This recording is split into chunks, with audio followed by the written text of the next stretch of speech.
Pernahkah kalian bertanya, bagaimana berita dari berbagai sumber bisa tersusun rapi dalam sistem digital? Jawabannya, metadata. Dalam industri media, metadata adalah kunci. Metadata inilah yang membantu mengelompokkan berita berdasarkan subjek, genre, atau format. Nah, disinilah IPTC Newscodes berperan.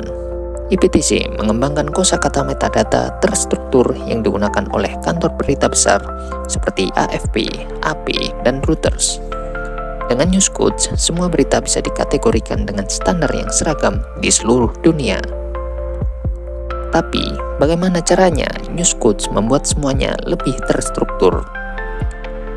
Newscodes tidak dibuat dalam satu daftar raksasa yang membingungkan.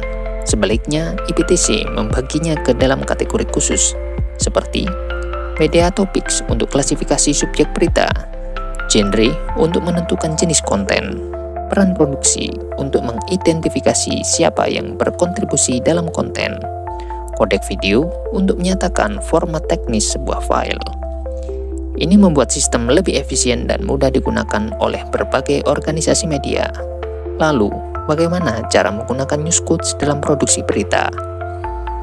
Sejak 2010, IPTC merekomendasikan media topik sebagai standar utama untuk klasifikasi subjek berita.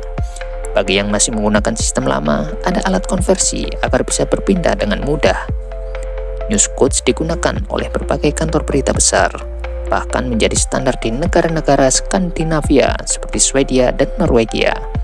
Perusahaan media seperti ABC Australia dan Ritzau di Denmark juga telah mengadaptasi sistem ini untuk kebutuhan mereka. Kabar baiknya, Newscodes bisa digunakan secara gratis, tapi ada satu hal yang perlu diperhatikan. Semua IPTC Newscodes berlisensi Creative Commons CC BY 40, artinya bisa digunakan secara bebas, baik untuk perusahaan besar maupun individu, asal memberikan kredit kepada IPTC. Kalau ingin mulai menggunakannya, kunjungi cv.iptc.org, di mana kalian bisa melihat dan mengunduh Newscodes dalam berbagai format yang bisa langsung diintegrasikan ke dalam sistem manajemen konten. Dengan IPTC Newscodes, industri media memiliki bahasa metadata yang seragam, mempermudah pertukaran informasi, dan memastikan konten berita lebih terorganisir. Jadi, apakah bisnis media kalian sudah menerapkan standar ini? Coba cek sekarang.